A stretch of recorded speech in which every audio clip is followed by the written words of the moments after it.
Oke, assalamualaikum warahmatullahi wabarakatuh. Oke, terima kasih kalian sudah mau kumpul sesuai dengan jadwal jam 2 ya, walaupun lewat sedikit. Jadi artinya hari ini kita akan sosialisasi implikasi tentang pelatihan nasional guru kebangsaan. Materinya adalah tentang proses pemilihan bagi anak-anak muda seperti kalian kan. Makanya kata Bapak tanya, siapa yang di sini punya hak pilih? Berapa orang yang punya hak pilih? Ya, nanti kalian akan merasakan bagaimana proses memilih atau menentukan siapa calon pemimpin, baik itu secara nanti nasional yaitu presiden ya, maupun secara daerah itu nanti tanggal 27 November itu gubernur, bupati atau wali kota nanti yang punya hak pilih yang umurnya sudah 17 tahun atau yang punya KTP berarti sudah bisa berhak memilih. Nah, di sini juga nanti akan belajar memahami bagaimana menyikapi tentang konteks penyebaran berita, baik itu yang hoax ya, berita palsu, berita yang menyudutkan lah salah satu paslon atau pasangan calon, biar nanti kalian tidak terjerumus dengan berita-berita tersebut yang akhirnya kalian mendapatkan sebuah konsekuensi, bisa jadi terpidana atau dipidana atas dasar itu ya. Ya, kita mulai aja. Bismillahirrahmanirrahim. Kita mulai bagaimana cara memilih atau yuk kita memilih mengenai pemilihan umum atau pemilihan gubernur nanti tanggal 27 November 2024 ya. Ini sebetulnya masih sama tentang bagaimana kalian belajar tentang PPKN ya. Lebih memahaminya tentang posisi kalian sebagai anak muda, berhak memilih itu seperti apa ya. Makanya walaupun kalian belajar PKN di kelas, itu tidak secara detail bagaimana kalian mengetahui bahwa pihak-pihak atau kewenangan-kewenangan tertentu yang memberikan jalannya atau prosesnya tentang pemilihan umum atau sistem kenegaraan kita seperti apa yang dikatakan sistem demokrasi. Nah gini, pendidikan demokrasi untuk kaum muda ya. Seperti apa? Bijak memilih. Jadi ini infonya berdasarkan dari sebagian besar 107 juta voters pemilu 2024 adalah orang muda. Anak-anak seperti kalian yang mungkin yang udah umur 17 lah ya, bukan 17 ke bawah, 17 tahun ke atas, atau yang punya hak pilih seperti yang ditandai dengan kepemilikan KTP elektronik. Itu berhak kalian memilih, menentukan siapa yang menjadi calon pemimpin itu. Berikutnya, orang muda apatis. Nah, seperti yang terjadi keseharian kita ya. Jadi anak muda itu nggak boleh apatis. Tahu apatis? Cuek. Sederhananya, tidak peduli dengan keadaan atau kondisi yang terjadi. Kalian kan siswa sekolah, anak sekolah yang harusnya lebih mengetahui bagaimana keadaan tentang sistem kenegaraan kita, demokrasi. Apalagi kalian tadi itu Bapak bilang sudah bisa menentukan pilihan siapa yang menjadi pemimpin negara kita, atau siapa yang menjadi pemimpin khususnya di daerah kita, gubernur, bupati itu kan. Nah, apa yang Anda pikirkan ketika anak muda selalu bermain media sosial tanpa mengetahui keadaan atau kondisi atau politik yang ada di negara kita? Kebanyakan begini kan. Padahal juga anak muda bisa menentukan sebagai agen perubahan. Ya. Bagaimana caranya? Bukan dengan demo gitu kan. Itu contoh, sebelum kita melakukan sebuah perubahan di dalam negara kita, tentunya kita harus mengetahui dulu sistem kenegaraan kita adalah sistem demokrasi. Udah pernah belajar kan? Tapi pasti lupa, belum katanya itu. Sederhananya gini, Kesadaran politik dan demokrasi. Jadi itu tadi, anak muda itu nggak boleh apatis. Anak muda itu harus peduli atau harus lebih memiliki rasa empati terhadap kemajuan negara kita atau daerahnya sendiri. Itu ya. Contoh gini, sistem demokrasi di Indonesia adalah di mana kekuasaan ada di tangan rakyat. Sebelum melakukan sebuah perubahan di negara kita, kita harus mengetahui dulu sistem kenegaraan kita dan harus selalu peduli, meninggalkan sebuah sifat apatisnya itu, harus menumbuh kembangkan rasa kepedulian terhadap kemajuan negara maupun daerah yang kita tempati itu. Nah, komponen dalam sistem demokrasi di Indonesia adanya sistem untuk memilih dan mengganti pemerintahan melalui proses yang adil dan bebas, yaitu seperti pemilu. Lalu adanya perlindungan hak asasi manusia, adanya aturan hukum yang mengatur hidup demokrasi itu komponen dalam sistem demokrasi di Indonesia. Lalu berikutnya ciri demokrasi di Indonesia itu pemerintahan yang dipilih langsung melalui pemilu itu pemilihan umum seperti yang nanti kita bahas ya. Terus pemisahan kekuasaan, otonomi ya, presiden, wakil presiden, terus di bawahnya siapa? Gubernur atau pembantunya menteri gubernur lah, kekuasaan tiap-tiap daerah itu sampai tingkat bupati, camat, sampai ke bawahnya. Terus adanya parlemen ya. 3 arsitektur sistem politik Indonesia. Ada 3 kan? Ini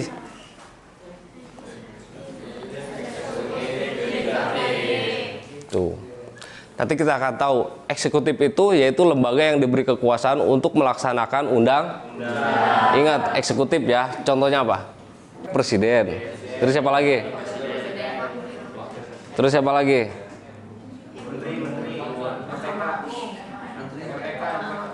MPK. Gubernur, bupati sederhananya. Bukan. Nah, kalau legislatif, lembaga yang bertugas untuk membuat atau merumuskan undang-undang yang diperlukan negara.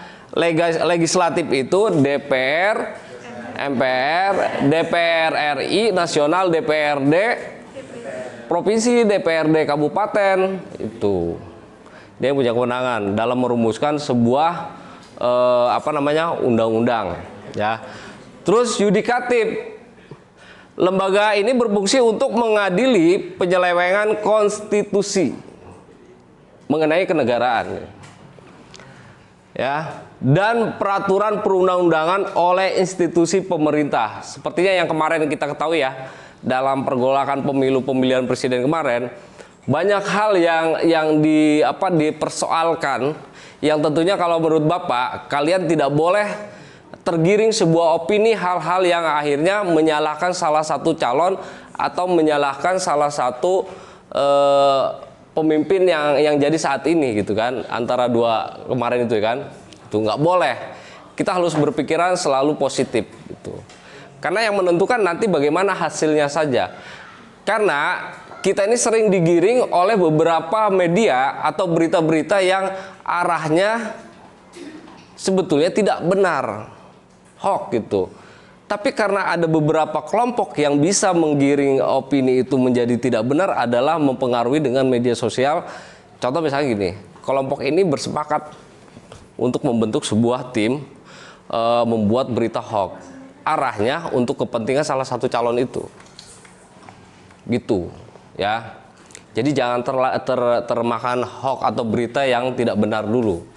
Jadi 3 arsitektur ini, eksekutif, legislatif, dan yudikatif, menganut sistem presidensialisme dan multipart. Ini sistem demokrasi. Makanya kalau untuk menjadi sebuah agen perubahan, kalian sebagai anak muda, kaum muda, kalian harus tahu dulu sistem negara kita seperti apa. Lagi. Nah, salah satunya adalah ikut mencoblos di pemilu dan pilkada serentak menjadi sebagian upaya logis bagi kita untuk mengawal demokrasi di Indonesia. Tuh, ya. Contoh, mengawal demokrasi, mengawasi jalannya pemilu pilkada dengan tagar di media sosial, tapi tetap tenang menyikapi tagar tersebut. ya. Terus tidak menyebarkan hoax. Ini bahaya loh ini. Kadang-kadang ada yang nggak ikut ikut campur dalam pemilihan umum, maksudnya masyarakat biasa yang tidak tahu apa-apa terpancing untuk menyebarkan berita tersebut.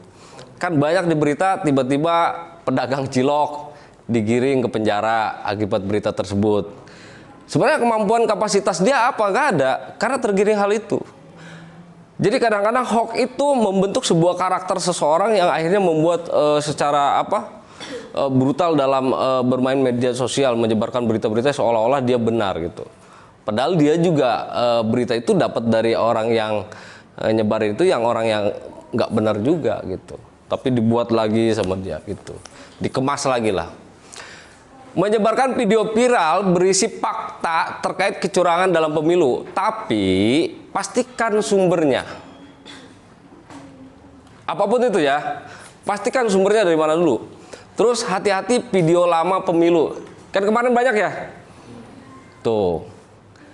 Kepancing nggak kalian? Akhirnya dengan satu tanda kutip menjelekan salah satu calon. Terbawa kan, tergiring. Seharusnya kalian harus netral. Jadi logikanya gini loh. Kita lebih ke ngambil hal positifnya. Maksudnya gini. Dia aja udah keren loh, bisa duduk. Misalkan kemarin kan viralnya tentang anak presiden siapa? Pak Ibran itu ya, sebagai wakil calon presiden. Kita ngambil sisi positifnya. Ya berdirinya dia itu bukan karena hoax pemberitaan itu bapaknya bukan. Dia punya kapasitas dibandingkan kalian menjelek-jelekan di media sosial gitu kan? Kalian mampu nggak begitu? Iya, ambil hal positifnya. Jadi jangan tergiring oleh sebuah opini atau narasi dalam sebuah media sosial tersebut yang akhirnya menimbulkan sebuah hal yang jelek bagi kalian. Nah ini misalkan pemilu 2019 itu tagarnya seperti ini ya. Dan ini nih video-video seperti ini nih. Viral video bagi-bagi uang di acara anggota DPD RI. Ini jangan langsung kalian follow up untuk menyebarkan kembali gitu kan. Kadang-kadang kita kan suka iseng itu ya, melalui WA, chat WA. Taunya dalam chat WA itu disebarkan kembali oleh teman kita, disebarkan kembali terus. Dan itu sangat mudah nanti kalau jejak digitalnya ditelusuri. Siapa awal pertama yang mengupload atau menyebarkan itu? Kalian kena itu.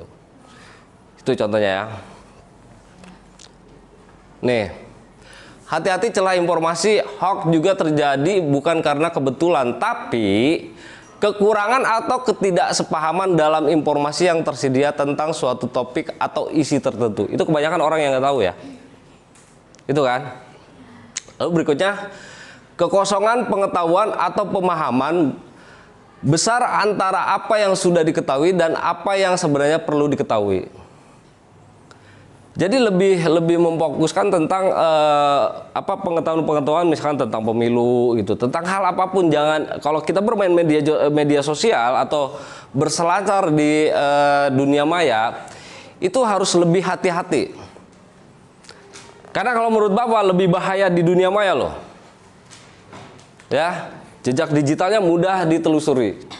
Walaupun kalian menghapus satu akun kalian, udah dihapus hilang, enggak. Ada data besar misalkan perusahaan besar itu Google ya. Itu data kalian tuh tersave di sana, tersimpan di sana. Sewaktu-waktu misalkan ada hal yang memang urgent terkait dengan sesuatu hal yang hal yang negatif, kalian bisa kena itu ditelusuri.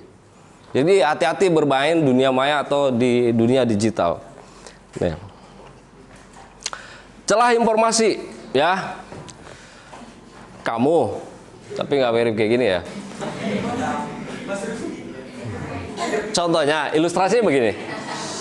Celah informasi atau hoax. Salah, ribuan WNA Cina diberi KTP elektronik untuk pemilu 2024. Kemarin kan terjadi ya. Jadi kayak menggelontorkan bola salju. Ya kan akhirnya gitu. Nah, akhirnya beberapa masyarakat atau orang itu percaya dengan hal ini. ke arah hal yang siapa yang dua calon tersebut yang lebih dekat misalkan dengan kepemerintahan, siapa yang didukung pemerintahan, pasti dijelekan itu. Padahal ini adalah segelintir berita yang tidak benar. Tuh. Informasi pemilu, tenaga kerja asing dengan kondisi tertentu wajib memiliki KTP elektronik sesuai pasal 63 Undang-Undang Nomor 24 Tahun 2013 tentang administrasi kependudukan. Betul atau tidak? Itu kita cari lagi. Ayat 1 pasal 63 Undang-Undang Nomor 24 Tahun 2013, perhatikan, penduduk warga negara Indonesia dan warga negara asing berizin tinggal tetap yang telah berumur 17 tahun atau telah kawin atau pernah kawin wajib memiliki KTP elektronik. Tapi pasal 198 ayat 1 Undang-Undang Nomor 7 Tahun 2017 tentang pemilu menegaskan bahwa hak memilih hanya dimiliki oleh warga negara Indonesia. Jadi yang atas ini, walaupun kita kan kadang-kadang percaya deh dengan satu undang-undang yang diperlihatkan dengan undang-undang dan pasal-pasal yang menyebutkan seperti ini, kita jangan percaya dulu. Ada yang mengatur hal tersebut, gitu loh. Jadi undang-undang atau pasal-pasal ini bukan dalam satu konteks misalkan ada dua, misalkan undang-undang pidana, tindak pidana, undang-undang tindak pidana korupsi, itu ada kan gitu. Jadi kadang-kadang itu mereka mengutip hanya sebagian. Nah, diupload oleh kalian, disebarkan begitu saja. Ini kan akan menjadi sebuah hal yang bahaya, jadi paham itu. Menjaga diri dan terlibat melawan hoax gitu. Next. Jadi pemilih berdaya untuk menjaga diri dari hoax. Nah itu tadi ya, hati-hati judul provokatifnya seperti apa. Terus cek keaslian foto. Ini bener gak nih, asli nggak gitu kan. Terus ikut diskusi grup anti hoax. Lalu cermati alamat situsnya. Periksa faktanya seperti apa. Jadi gini, untuk menjelang pemilihan gubernur saat ini, makanya siap-siap oleh kalian ya, jangan sampai kalian termakan sebuah berita bohong. Tanggal 27 November itu mulai dilaksanakan pemilihan gubernur ya. Gubernur kita nih masih PJS ya. Nanti mau mulai ditetapkan ketika kalian bisa memilih kalau yang memilih. Nah, ini runtutan yang yang harus kalian pahami nih. Jangan sampai kalian asal upload, sebar-sebar gitu, share ke teman yang lain, itu nggak boleh. Ikut melaporkan hoax di digital, bisa di FB tuh bisa ada namanya menu report, itu ya lapor ya, itu bisa biar di take down akunnya tersebut ya. Terus di Google, Twitter atau sekarang namanya X ya. Jadi bagi pengguna internet, Anda dapat mengadukan konten negatif ke Kementerian Komunikasi dan Informasi dengan melayangkan email ke alamat resminya nih, aduan konten@mail.kominfo.go.id, itu bisa.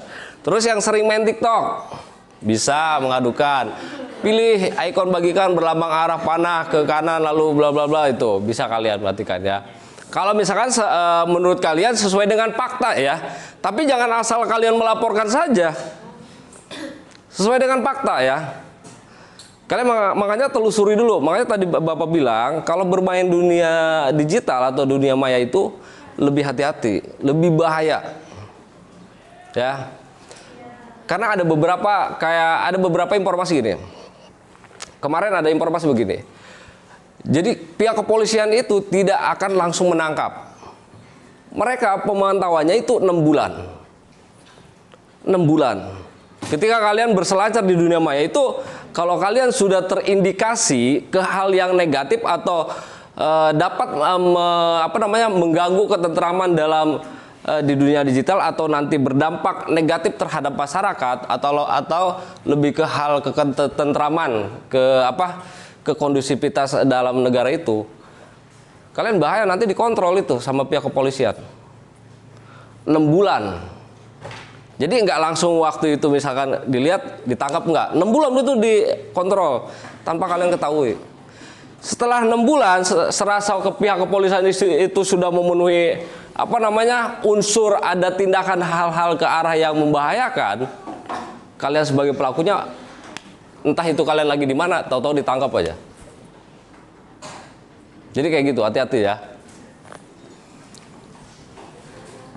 Jadi dikira 1 bulan itu bikin nggak masalah ya kan, berita bohong gubernur wali kota tuh. Itu jangan sampai kalian di media sosial berbuat hal-hal misalnya mengikuti berita atau sebaran ya tentang salah satu calon tersebut. Atau gini, percuma pilih dia, keadaan atau lingkungan yang ada di kita juga begitu-gitu aja. Mulai dibikin, diedit seolah-olah menjelek-jelekan lebih parah itu. Upload itu kan sehari 2 hari selama sebulan kan sering tuh ya, nggak ada masalah gua. Ternyata kalian tuh udah dikontrol sebetulnya, udah masuk itu kan, terus dan terus gitu. Nah tiba-tiba itu tadi, entah kalian di mana gitu, atau mungkin kalian di sekolah, tahu-tahu diciduk gitu kan. Salah saya apa? Jejak digitalnya dilihatin. Kalau kalian sudah dapat mengakibatkan sesuatu hal yang dapat meresahkan masyarakat atau dampaknya yang lebih bahaya lagi gitu. Jadi kayak gitu ya. Nah ini dampak buruk menyebarkan hoax. Jejak digital yang buruk, konten hoax biasanya berawal dari konten yang viral dan dilakukan pengecekan fakta sehingga dilabeling tuh sebagai hoax. Dikasih label sebagai hoax, berita bohong. Konten hoax yang viral akan dikenang sebagai konten yang buruk, ya. Begitu pula dengan akun yang menyebarkannya. Bila kita juga dikenang sebagai penyebar berita bohong, sanksi sosial seperti pengucilan di masa akan sulit terelakkan. Pasti itu. Ya, jangan sampai misalkan nanti besar nih gara-gara ada pihak tertentu yang akhirnya datang ke rumah kalian. Itu di masyarakat itu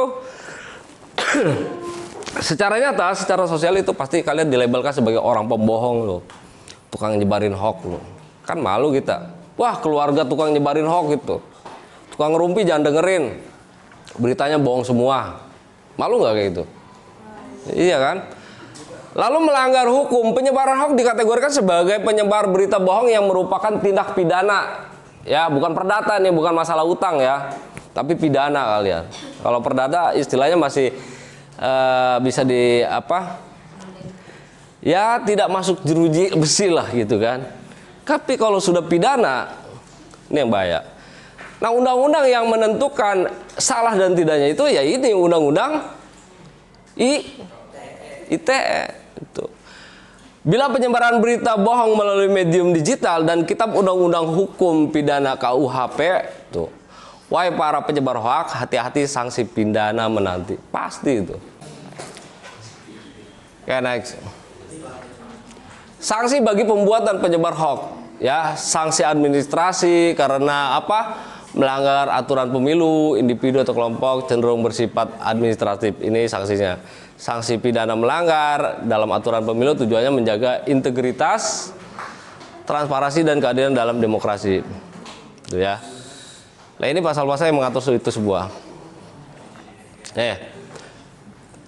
Kalian pahami ya, dalam nanti proses pemilihan gubernur ya. Kalian pahami nanti kalau yang punya hak memilih ataupun yang belum punya hak memilih, tapi kalian bisa mengamati itu untuk pembelajaran nanti ke depan ketika kalian mulai punya hak memilih. Kalau punya hak memilih, makanya gini, suara anak muda itu menentukan sebuah arah kemajuan suatu negara atau bangsa. Kenapa? Karena anak muda itu beda dengan orang tua. Dia punya ide atau pola pikir. Iya, pemikiran. Tuh. Atau sumber-sumber kemajuan untuk negara kita itu lebih mumpuni lah gitu, atau lebih apa yang diinginkan anak muda itu lebih ke arah yang positif segala macam tentunya ya, itu generasi muda gitu kan. Next ya. Nah ini sanksinya nih, sanksi digital. Manusia yang menggunakan internet juga memiliki tubuh digital. Internet merekam segala aktivitas digital kita. Tuh, hati-hati.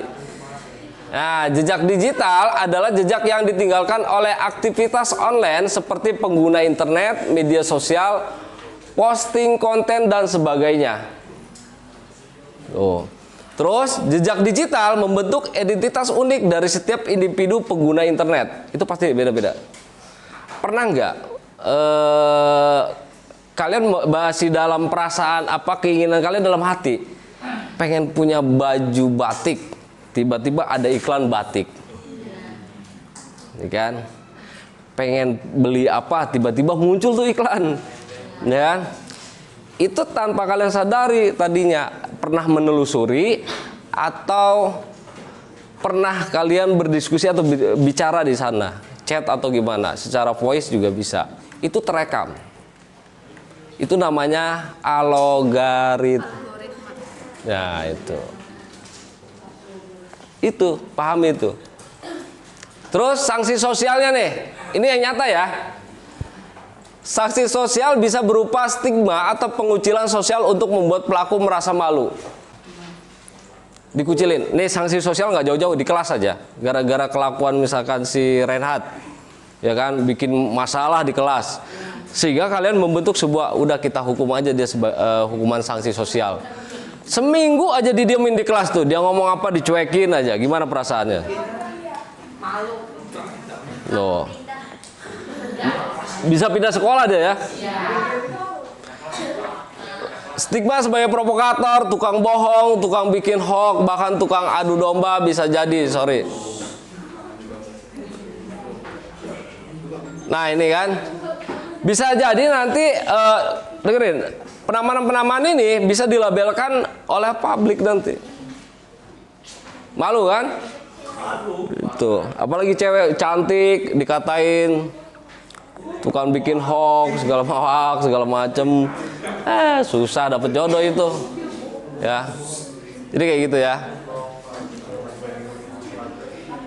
Nah, hoax dampaknya bagi publik dan demokrasi. Nah ini, balik lagi dari awal, kita harus tahu, peduli bagaimana kita untuk melakukan sebuah perubahan dalam negara dan bangsa kita. Kita harus memahami dulu sistem kenegaraan kita, dan kita harus seperti apa untuk melakukan sebuah perubahan tersebut. Selain kita ikut serta dalam pemilihan, ketika kita punya hak memilih, kenali seperti apa jalan dan prosesnya itu, agar dalam proses pemilihan kita lebih efektif, maksimal, dan tidak mengganggu jalannya proses pemilihan.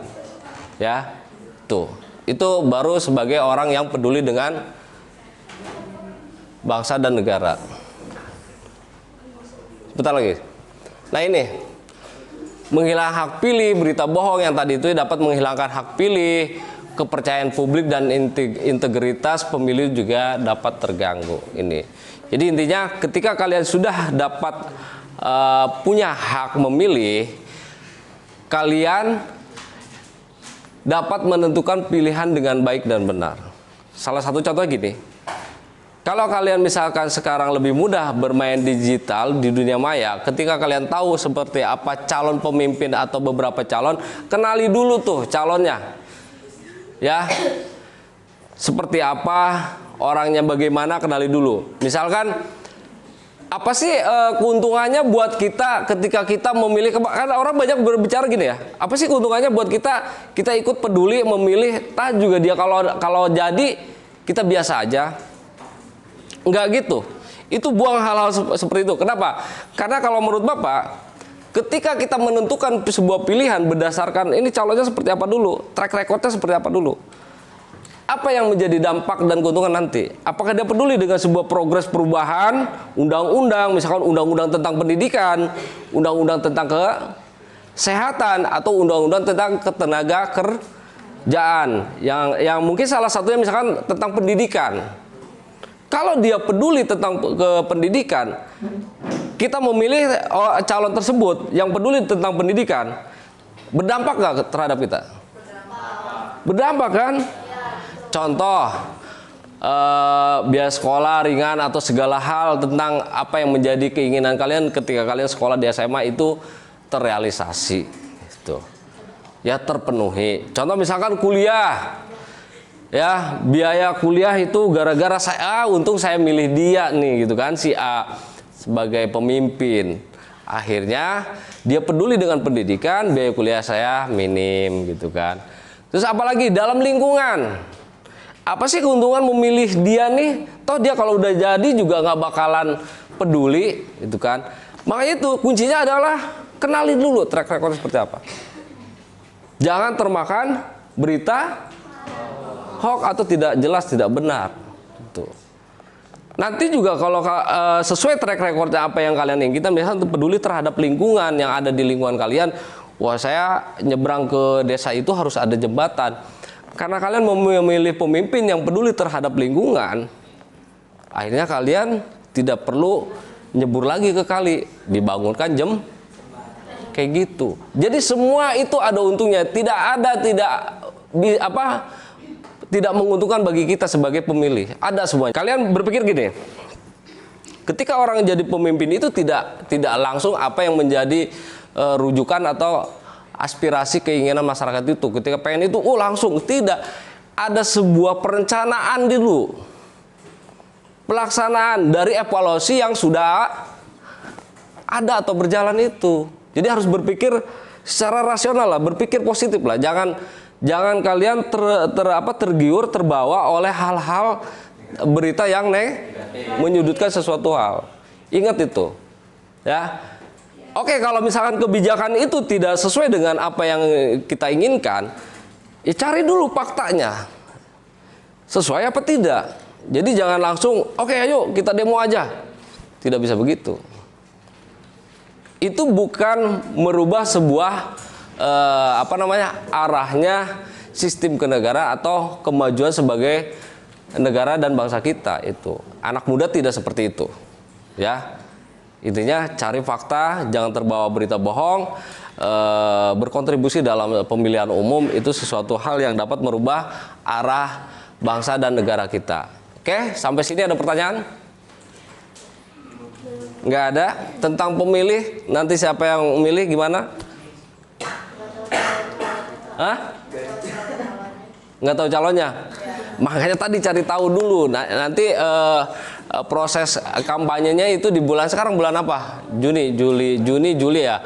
Di antara Agustus mungkin ya. Jadi 27 November itu mulai gubernur ya. Tuh. Cari tahu dulu, tapi jangan termakan berita bohong ya. Misalkan calon gubernur Provinsi Banten itu ada berapa orang? Berapa orang Pak Saduri? Tuh, belum. Masih proses emang di bulan Juli aja mulai dievaluasi mungkin ya sebagai calon itu.